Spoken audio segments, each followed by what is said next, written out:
अगर हम लोग बात करते हैं मटेरियल्स की, यानी कि इंजीनियरिंग मटेरियल, इलेक्ट्रिकल मटेरियल की बात करते हैं, तो on the basis of energy band gap, यानी कि एनर्जी बैंड गैप पे हम मटेरियल्स को 3 कैटेगरी में बांट सकते हैं। यानी कि हमारे पास जो भी इलेक्ट्रिकल इंजीनियरिंग के मटेरियल्स हैं वो हम 3 कैटेगरी में उन्हें बांट सकते हैं।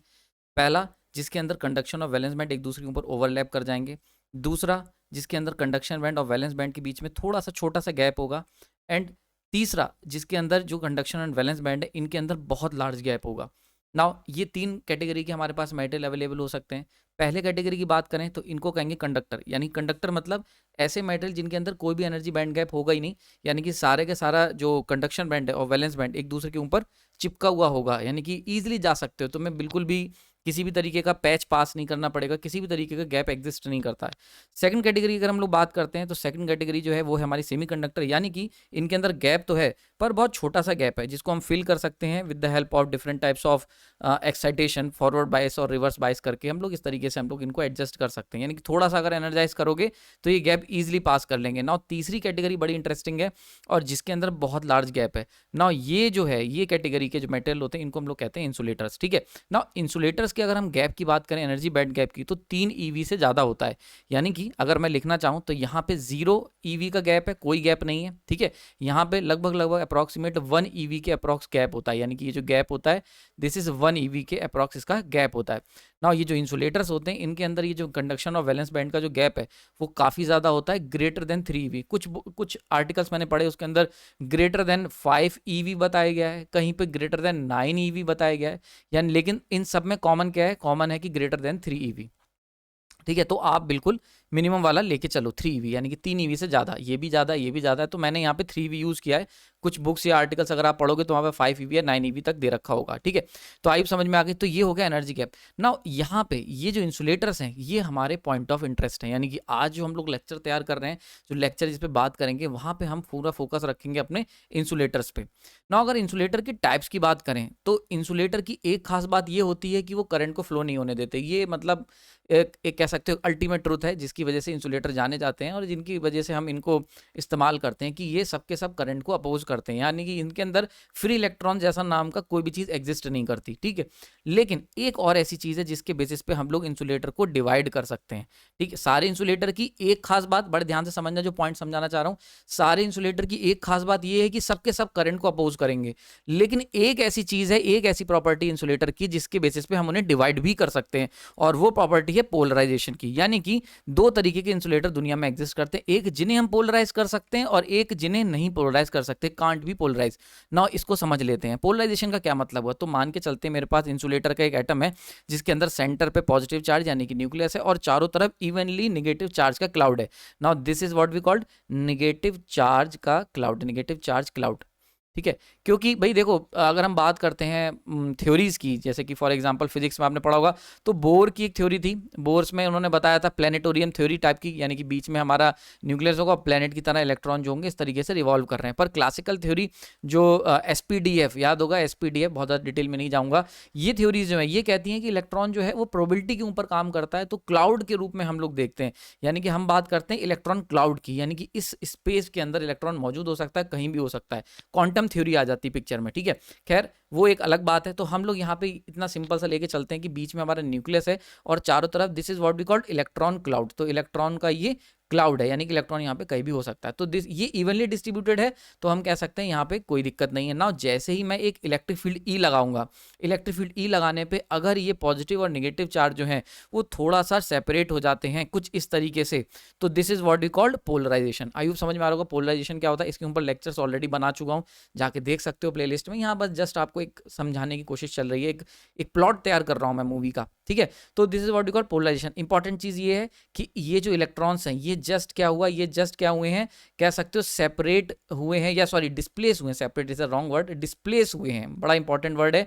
ठीक है, डिस्प्लेस हुए हैं पर सेपरेट नहीं हुए हैं, यानी कि ये जो इलेक्ट्रॉन्स हैं ये यहाँ से एग्जिट नहीं कर गए, एग्जिट नहीं कर गए शेल को छोड़ के, यानी कि उन्होंने अपनी वैलेंसी शेल जो थी उसको छोड़ के बाहर नहीं निकल गए, जो कि कंडक्टर में होता है। अगर कंडक्टर की बात करते हैं, सेम अगर कंडक्टर के अंदर तुम ऐसी फील्ड लगाते ई, अगर ये कंडक्टर का इलेक्ट्रॉन होता, एटम होता कंडक्टर का, तो वहां पे जैसे ही तुम इलेक्ट्रिक फील्ड लगाते तो इलेक्ट्रॉन जो आउटर शेल के इलेक्ट्रॉन से ये जंप कर जाते और सिस्टम से बाहर चले जाते।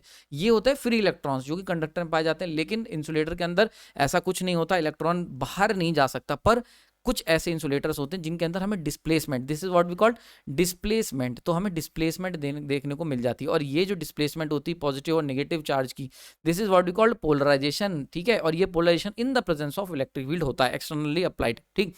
तो ये हमने पोलराइजेशन कर लिया। नाउ ये हो गए ऐसे मटेरियल जो कैन बी पोलराइज की कैटेगरी में, this one is the category can be polarize, ठीक है। नाउ दूसरी कैटेगरी की बात करते हैं। नाउ यहाँ पे भी सेम, यानी कि एक दूसरे type B insulator, for example this is A type insulator, this is B type, just an example.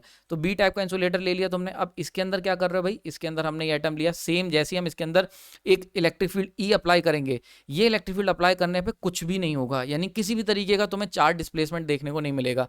सो इस तरीके के मटेरियल को हम लोग कहते हैं कांट बी पोलराइज, यानी कि नॉन पोलराइजेबल इंसुलेटर्स, यानी कि ऐसे इंसुलेटर जिनको पोलराइज नहीं किया जा सकता, ठीक है। तो एक बात बड़ी खास हो गई कि इंसुलेटर, जितने भी दुनिया के इंसुलेटर हैं, एक इनकी यूनिवर्सल प्रॉपर्टी होगी। यूनिवर्सल प्रॉपर्टी वो क्या होगी, दे कांट कंडक्ट करंट, यानी कि कांट कंडक्ट करंट, करंट को तो कंडक्ट नहीं करते हैं, ठीक है, सपोर्ट नहीं करते किसी भी तरीके के करंट के फ्लो को, करंट फ्लो को सपोर्ट नहीं करते। लेकिन एक ऐसी प्रॉपर्टी जिसपे हम डिवाइड कर सकते हैं, तो वो है पोलराइजेशन, यानी कि ये भी, यानी कि for example this one category, ये जो टाइप ए कैटेगरी के जो इंसुलेटर हैं, ये भी इलेक्ट्रॉन करंट के फ्लो को अपोज करेंगे। टाइप बी की जो कैटेगरी के इंसुलेटर हैं, ये भी करंट के फ्लो को अपोज करेंगे। लेकिन टाइप बी के अंदर पोलराइजेशन एग्जिस्ट नहीं करेगा। यहाँ पे पोलराइजेशन एक स्पेशल फिनोमेना जो है वो एग्जिस्ट करता है ना। ये जो स्पेशल फिनोमेना जिनमें एग्जिस्ट करता है, these are known as dielectrics, यानी कि ऐसे इंसुलेटर जिनके अंदर पोलराइजेशन का एक स्पेशल फिनोमेना, एक स्पेशल प्रॉपर्टी एग्जिस्ट करती है, वो कहलाते हैं डाइलेक्ट्रिक। आई होप समझ में आ गया होगा। तो डाइलेक्ट्रिक क्या होता है। नाउ आज इस लेक्चर के अंदर, मेरा नाम प्रांजल है और आज हम लोग बड़े डिटेल में चर्चा करने वाले हैं डाइलेक्ट्रिक मटेरियल के बेसिक के बारे में, ठीक है, कि क्या होते हैं। बेसिकली 4-5 पार्ट में मैंने सीरीज को तैयार किया है, जैसा कि करता हूं, और बड़ा डिटेल में जाके हम लोग देखेंगे, इन डेप्थ नॉलेज लेने की कोशिश करेंगे, सीखना ही हमारा अल्टीमेट गोल होगा। शुरू करते हैं। तो सबसे पहले अगर हम बात करते हैं टाइप्स ऑफ डाइलेक्ट्रिक्स, यानी कि हमने टाइप्स ऑफ इंसुलेटर पढ़ा, इंसुलेटर को हमने on the basis of polarization and non polarization के बेसिस पे कैटेगराइज कर दिया ना। अब हमने निकाल लिया डाइलेक्ट्रिक्स, ठीक है। अब डाइलेक्ट्रिक्स को अगर हम कैटेगराइज करते हैं, तो डाइलेक्ट्रिक्स को 3 कैटेगरी में हम बांट सकते हैं। On the basis of state कह सकते हैं, डाइलेक्ट्रिक का एक टाइप हो गया on the basis of state, on the basis of working temperature and on the basis of availability, यानी कि स्टेट के बेसिस पे, वर्किंग टेम्परेचर के बेसिस पे और अवेलेबिलिटी के बेसिस पे। तो ये 3 कैटेगरी हैं ब्रॉड, जिसमें हम लोग डाइलेक्ट्रिक के टाइप को बांटा जा सकता है। यानी अगर तुमसे पूछा जाए what are different types of dielectric on the basis of state, तो आप ये वाले लिखेंगे। अगर आपसे पूछा जाए define the types of dielectric on the basis of working temperature, तो अभी मैं बताऊंगा, वो लिखेंगे। एंड अगर आपसे पूछा जाता है dielectric types on the basis of availability, तो आप सर्टेन कैटेगरी में लिखेंगे। तो आप समझ में आ गया होगा। तो स्टेट के बेसिस पे बात कर लेते हैं। स्टेट के बेसिस पे 3 कैटेगरी हैं, सॉलिड, लिक्विड एंड गैस। बहुत ही सिंपल है भाई, 3 ही कैटेगरी पॉसिबल होती हैं। तो जनरली अगर हम बात करते हैं डाइलेक्ट्रिक्स की स्टेट के बेसिस पे, तो सॉलिड का मतलब एग्जांपल के तौर पे सिरेमिक्स हो गए। तो ceramics these are solid state dielectrics, ठीक है। यानी कि अगर सिरेमिक की अगर मैं बात कहता हूं, तो वो क्या है, वो भी डाइलेक्ट्रिक है सॉलिड स्टेट में। लिक्विड में मिनरल ऑयल जो होता है वो भी एक डाइलेक्ट्रिक का काम करता है। और गैस में N2 एंड S2, हाइड्रोजन हो गई, nitrogen, these are the dielectric gases, ठीक है। समझ में आ रही बात है, यानी कि इंसुलेटिंग गैसेस है, लेकिन H2 और N2 के अंदर आपको पोलराइजेशन का कॉन्सेप्ट एग्जिस्ट करता हुआ दिख जाएगा। यानी कि जब आप इसको एक्सटर्नल फील्ड में रखेंगे, तो इनके जो पॉजिटिव और जो निगेटिव क्लाउड है वो थोड़ा सा डिस्प्लेस हो जाएंगे, ठीक है।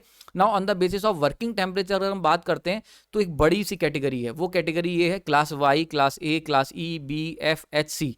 अब ये किस बेसिस पे बांटी गई है, तो इनका है on the basis of temperature. यानी कि अगर तुम्हें 90 डिग्री सेंटीग्रेड तक का काम करना है भैया, हमारा जो वर्किंग कंडीशंस हैं वो 90 डिग्री सेंटीग्रेड तक जा सकती हैं, तो हम क्लास वाई का डाइलेक्ट्रिक इस्तेमाल करेंगे। अगर 105 डिग्री तक जा सकती है तो क्लास ए, 120 डिग्री तक तुम्हें अगर लगता है कि तुम्हारा जहां पे भी तुम लगा रहे हो डाइलेक्ट्रिक, वहां की ऑपरेटिंग कंडीशंस 120 तक जा सकती हैं, तो क्लास ई का आप खरीदेंगे मार्केट से। 130 पे बी, 155 पे एफ, और 180 डिग्री तक अगर तुम्हें लगता है तो एच। और अगर लगता है कि भाई बहुत ही ज़्यादा हैवी हाई टेम्परेचर के अंदर मेरे को डाइलेक्ट्रिक का इस्तेमाल करना है, तो हम क्लास सी का इस्तेमाल करेंगे, क्योंकि टेम्परेचर अल्टीमेटली डाइलेक्ट्रिक की प्रॉपर्टीज़ को अफेक्ट करेगा। तो हम, अगर तुम चाहते हो कि तुम्हारा डाइलेक्ट्रिक बना रहे even in 180 degree centigrade temperature पे, तो आप क्लास एच या फिर क्लास सी का इस्तेमाल करेंगे। So these on the basis of working temperature, ठीक है। तो डाइलेक्ट्रिक अगर वर्किंग टेम्परेचर पे खरीदना है, तो तुम्हारे पास ये टाइप्स हो गए ना। तीसरी कैटेगरी आ जाती है अवेलेबिलिटी पे। तो अवेलेबिलिटी पे अगर हम जाते हैं तो दो केस हैं, एक है नेचुरल और एक है सिंथेटिक। यानी कि एक तो नेचर में एग्जिस्ट करने वाले डाइलेक्ट्रिक्स हैं जो नेचुरल हैं, जैसे कि वेजिटेबल ऑयल हो गया जो कि नेचुरल नेचर में एग्जिस्ट करता है, तो this is again a dielectric and natural dielectric, ठीक है। और वहीं पे सिंथेटिक मतलब हमने जो बनाए हैं वो कौन से हो गए, एग्जाम्पल ग्लास। तो ग्लास जो होता है वो क्या है, एक सिंथेटिक डाइलेक्ट्रिक है, यानी कि नेचर में तो एग्जिस्ट नहीं करता पर हमने उसे बनाया है। So these are the broad three categories of types of dielectric, ठीक। तो अब तुमसे जो पूछा जाएगा भाई आप वो लिखेंगे, ठीक है। नाउ अगर हम बात करते हैं प्रॉपर्टीज ऑफ डाइलेक्ट्रिक की, यानी कि वो कौन सी सबसे ज्यादा क्रूशियल प्रॉपर्टीज हैं जो डाइलेक्ट्रिक को डाइलेक्ट्रिक बनाती हैं, तो वो बेसिकली तीन प्रॉपर्टी हैं। पहली है डाइलेक्ट्रिक कांस्टेंट, दूसरी है डाइलेक्ट्रिक स्ट्रेंथ एंड तीसरी है डाइलेक्ट्रिक लॉसेस। ये तीन ऐसी प्रॉपर्टीज हैं जो आपके डाइलेक्ट्रिक्स को डाइलेक्ट्रिक बनाती हैं, यानी कि जिनसे तुम पता करोगे कि डाइलेक्ट्रिक अच्छा है बुरा। तो सबसे पहले हम बात करते हैं डाइलेक्ट्रिक कांस्टेंट की। ये प्रॉपर्टी बताती है क्वालिटी कैसी है डाइलेक्ट्रिक की, यानी कि डाइलेक्ट्रिक कांस्टेंट जितना ज्यादा होगा उतने अच्छे क्वालिटी का डाइलेक्ट्रिक है। डाइलेक्ट्रिक स्ट्रेंथ बताती है टॉलरेंस कैपेबिलिटी कैसी, यानी कि कितने वोल्टेज को टॉलरेट कर पाएगा खराब होने से पहले। तो डाइलेक्ट्रिक स्ट्रेंथ ये बताएगी कि मैक्सिमम कितना वोल्टेज वो विदस्टैंड कर पाएगा, कितने वोल्टेज तक का करंट वो अपोज कर पाएगा, कितने वोल्टेज पर वो करंट को अपोज कर पाएगा ब्रेक डाउन हुए बिना। And the third one is the dielectric losses, ये बताती है एनर्जी का लीकेज कितना हो रहा है, ठीक है। तो डाइलेक्ट्रिक कांस्टेंट अगर तुम्हें पता चल गया तो तुम बता सकते हो क्वालिटी, डाइलेक्ट्रिक स्ट्रेंथ से तुम tolerance capability, and dielectric losses से आप एनर्जी लीकेज, यानी कि कितनी एनर्जी वेस्ट हो रही है किसी भी डाइलेक्ट्रिक में। ना इन सब चीज़ों के ऊपर आपको हम चर्चा करेंगे नेक्स्ट लेक्चर में, बड़ा इंपॉर्टेंट लेक्चर होगा, वहाँ पे हम इन तीनों प्रॉपर्टीज़ को जानेंगे और सीखेंगे कि कैसे ये सारी प्रॉपर्टीज़ बड़ा इंपॉर्टेंट रोल प्ले करती हैं डाइलेक्ट्रिक्स में। आपने अपना कीमती समय दिया उसके लिए धन्यवाद।